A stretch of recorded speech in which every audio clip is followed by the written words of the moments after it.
ಏನು ಈ garbage scandal ಇದೆ, ಇದು ದೇಶದ ಇತಿಹಾಸದಲ್ಲೇ ದೊಡ್ಡ ಸ್ಕ್ಯಾಂಡಲ್ ಇದೆ. ಸುಮಾರು 39,000 ಕೋಟಿಗೂ ಹೆಚ್ಚು ಹಣವನ್ನ 30 ವರ್ಷಗಳ ಕಾಲ ಲೀಸ್ ಕೊಡೋ ಮುಖಾಂತರ ಪ್ಲಸ್ 35 ವರ್ಷಗಳ ಎಕ್ಸ್ಟೆಂಡ್ ಮಾಡುವಂತ ಒಂದು ಹುನ್ನಾರ ಏನ್ ಮಾಡ್ತಾ ಇದ್ದಾರೆ. ಇದು ಕಮಿಷನ್ ವಸೂಲಿ ಮಾಡಕ್ಕೋಸ್ಕರ ಮಾಡಿರುವಂತ ಸ್ಕೀಮ್. ಕಾನೂನು ಎಲ್ಲವನ್ನ ವೈಲೇಟ್ ಮಾಡಿ ಈ ಟೆಂಡರ್ ಏನು ಪ್ರೊಸೀಜರ್ ಇದೆ ಆ ಪ್ರೊಸೀಜರ್ನೆಲ್ಲ ವೈಲೇಟ್ ಮಾಡಿದ್ದಾರೆ ಮತ್ತು ಅವ್ರಿಗೆ ಕಾಂಟ್ರಾಕ್ಟರ್ಗೆ ಹೆಲ್ಪ್ ಆಗೋ ರೀತಿ ಹೆಚ್ಚಿನ ಹಣವನ್ನ ಕೊಡ್ತಾ ಇದ್ದಾರೆ ಅವ್ರಿಗೆ. ಇದರ ಹೊರೆ ಬೆಂಗಳೂರು ಮಹಾನಗರದ ಸಾರ್ವಜನಿಕರ ಮೇಲೆ ಹೊರೆ ಆಗ್ತಾ ಇದೆ. ಸೊ ಇದೊಂದು ದೊಡ್ಡ ಸ್ಕ್ಯಾಂಡಲ್. ಇದನ್ನ ಕಿಕ್ ಬ್ಯಾಕ್ ಇದೆ. ಈ ಹಣವನ್ನ ಕಿಕ್ ಬ್ಯಾಕ್ ಅಂದ್ರೆ ಕೇಂದ್ರದ ಕಾಂಗ್ರೆಸ್ ಪಾರ್ಟಿ, ಕರ್ನಾಟಕದ ಕಾಂಗ್ರೆಸ್ ಪಾರ್ಟಿ ಜಂಟಿ ಆಪರೇಷನ್ ಕದ್ದು ಮುಚ್ಚಿ ಯಾರಿಗೂ ಮಾಧ್ಯಮಕ್ಕೂ ಗೊತ್ತಾಗದ ರೀತಿಯಲ್ಲಿ ಇದನ್ನ ಕ್ಯಾಬಿನೆಟ್ ತಂದು ಎಕ್ಸ್ಟ್ರಾ ಅಡಿಷನಲ್ ಆಗಿ ತಂದು ಅವ್ರಿಗೆ ಟೆಂಡರ್ ಕೊಟ್ಟಿರುವಂತದ್ದು, ನಾಮಕಾವಸ್ಥೆಗೆ ಯಾವುದೋ ಒಂದು ಕಮಿಟಿ ನೇಮಕ ಮಾಡಿ ಎರಡೆರಡು ಕಮಿಟಿ ಬದಲು ಮಾಡಿರುವಂತದ್ದು, ಇದೆಲ್ಲನೂ ಕೂಡ ಸ್ಪಷ್ಟವಾಗಿ ಏನೋ ಮುಚ್ಚಿಡ್ತಾ ಇದ್ದಾರೆ ಸರ್ಕಾರ ಅಂತ ಗೊತ್ತಾಗ್ತದೆ. ಏನು ಈ ಗಾರ್ಬೇಜ್ ಸ್ಕ್ಯಾಂಡಲ್ ಇದೆ, ಇದು ದೇಶದ ಇತಿಹಾಸದಲ್ಲೇ ದೊಡ್ಡ ಸ್ಕ್ಯಾಂಡಲ್ ಇದೆ. ಸುಮಾರು 39,000 ಕೋಟಿಗೂ ಹೆಚ್ಚು ಹಣವನ್ನ 30 ವರ್ಷಗಳ ಕಾಲ ಲೀಸ್ ಕೊಡೋ ಮುಖಾಂತರ ಪ್ಲಸ್ 35 ವರ್ಷಗಳ ಎಕ್ಸ್ಟೆಂಡ್ ಮಾಡುವಂತ ಒಂದು ಹುನ್ನಾರ ಏನ್ ಮಾಡ್ತಾ ಇದ್ದಾರೆ. ಇದು ಕಮಿಷನ್ ವಸೂಲಿ ಮಾಡಕ್ಕೋಸ್ಕರ ಮಾಡಿರುವಂತ ಸ್ಕೀಮ್. ಕಾನೂನು ಎಲ್ಲವನ್ನ ವೈಲೇಟ್ ಮಾಡಿ ಈ ಟೆಂಡರ್ ಏನು ಪ್ರೊಸೀಜರ್ ಇದೆ ಆ ಪ್ರೊಸೀಜರ್ನೆಲ್ಲ ವೈಲೇಟ್ ಮಾಡಿದ್ದಾರೆ ಮತ್ತು ಅವ್ರಿಗೆ ಕಾಂಟ್ರಾಕ್ಟರ್ಗೆ ಹೆಲ್ಪ್ ಆಗೋ ರೀತಿ ಹೆಚ್ಚಿನ ಹಣವನ್ನ ಕೊಡ್ತಾ ಇದ್ದಾರೆ ಅವ್ರಿಗೆ. ಇದರ ಹೊರೆ ಬೆಂಗಳೂರು ಮಹಾನಗರದ ಸಾರ್ವಜನಿಕರ ಮೇಲೆ ಹೊರೆ ಆಗ್ತಾ ಇದೆ. ಸೊ ಇದೊಂದು ದೊಡ್ಡ ಸ್ಕ್ಯಾಂಡಲ್. ಇದನ್ನ ಕಿಕ್ ಬ್ಯಾಕ್ ಇದೆ.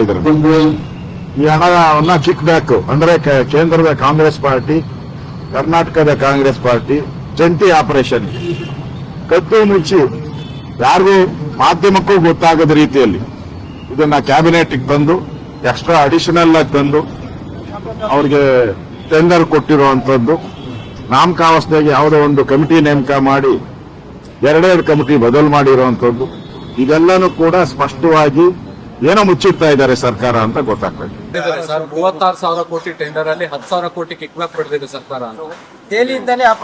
ಅವ್ರಿಗೆ ಲಾರಿಲಿ ತುಂಬಿ ಕಳ್ಸ್ಕೊಡೋಣ. ಲಾರಿಲಿ ಏನ್ ಬೇಕು ಅವ್ರಿಗೆ ಕಸ.